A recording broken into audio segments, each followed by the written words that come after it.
Hello दोस्तों, प्रभु यीशु मसीह के नाम में आप सबको जय मसीह की। दोस्तों कैसे हैं? उम्मीद करते कि आप सभी मस्त होंगे, परमेश्वर से दुआ प्रार्थना आराधना स्तुति करते होंगे। एंड दोस्तों इस वीडियो के आखिर तक बने रहिए कि ताकि आपको इस वीडियो में बहुत सारी नॉलेज को प्राप्त होने पाए। तो चलिए शुरू करते हैं आज की इस वीडियो को।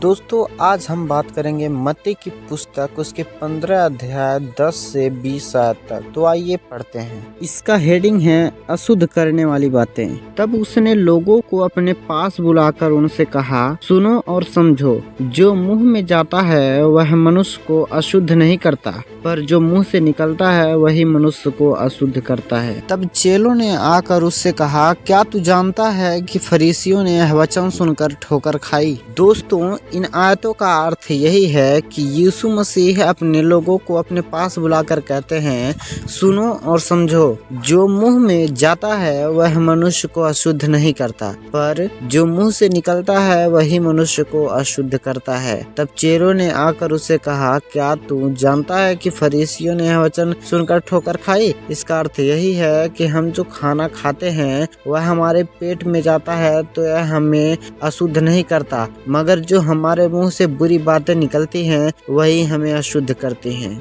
और फरीसियों ने जब इस बात को सुना तो उन्होंने इस बात को स्वीकार नहीं किया। और फिर आगे 13 आयत में लिखा है, उसने उत्तर दिया, हर पौधा जो मेरे स्वर्गीय पिता ने नहीं लगाया उखाड़ा जाएगा। उनको जाने दो, वे अंधे मार्गदर्शक हैं, और अंधा यदि अंधे को मार्ग दिखाए तो दोनों ही गड्ढे में गिर पड़ेंगे। दोस्तों प्रभु यीशु मसीह ने इस बात में यही कहा कि ना ही फरीसी लोग अपनी इन बातों को अपने जीवन में लागू करते थे और ना ही दूसरों को इस बात को मानने देते थे। दोस्तों इस बात में प्रभु यीशु मसीह ने एक दृष्टांत से बताया है कि अगर अंधा अंधे को मार्ग दिखाए तो वे दोनों गड्ढे में जाकर गिर पड़ेंगे। दोस्तों इसी प्रकार अगर आप दूसरों की बातों को मानते हैं, अगर आप बाइबल की बातों को नहीं मानते हैं, संसारिक लोगों की बात मानते हैं, तो वह गड्ढे में जाकर गिरेंगे और आपको भी उस गड्ढे में लेके जाएंगे। और फिर आगे 15 आयत में लिखा है, यह सुनकर पतरस ने उससे कहा, यह दृष्टांत हमें समझा दे। उसने कहा, क्या अभी भी तू ना समझ है?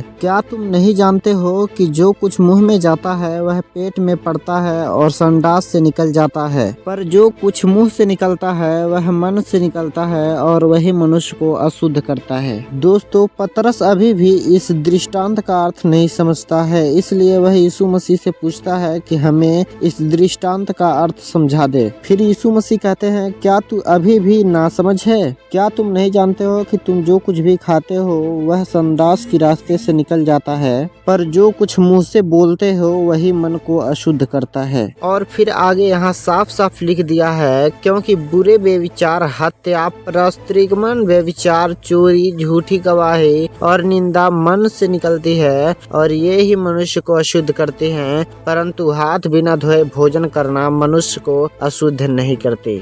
दोस्तों अगर हम बिना हाथ धोए खाना खा लेते हैं तो हमें यह अशुद्ध नहीं करता, मगर अगर हम व्यभिचार, चोरी, लालच, झूठी गवाही या परस्त्रीगमन और व्यभिचार करते हैं तो यह हमें अशुद्ध करता है। दोस्तों अगर हमें इस प्रकार से पाप से बचना है तो हमें अपने मुंह पे और आँख पे और मन पे कंट्रोल करना होगा, तब हम जाके इस पाप से बच सकते हैं। दोस्तों हमारा सबसे मेन उद्देश्य है हमें स्वर्ग जाना, क्योंकि हम नरक जाना नहीं चाहते हैं, और हमें अगर स्वर्ग जाना है तो हमें इन सभी पापों से बचना होगा। दोस्तों ऐसे ही यीशु मसीह से जुड़े वचनों को सुनने के लिए हमारे इस चैनल को सब्सक्राइब कर लीजिए कि ताकि हम आपके लिए बहुत ही बेहतरीन बातों को समझा सकें और आप उन वचनों को सुन के अपने जीवन में लागू करें कि ताकि आप उस अंत के दिन में स्वर्ग में जाने पाएं। तो आप लोग हमारे इस चैनल को सब्सक्राइब करके बेल आइकन पर क्लिक कर दीजिए कि ताकि हमारे हर एक वीडियोस का नोटिफिकेशन सबसे पहले आप तक पहुंच सके और आप लोग देख सकें। तो दोस्तों आज की इस वीडियो को हम यहीं पे समाप्त करते हैं, फिर मिलेंगे एक नए वीडियो के साथ। तब तक के लिए आप सबको जय मसीह की।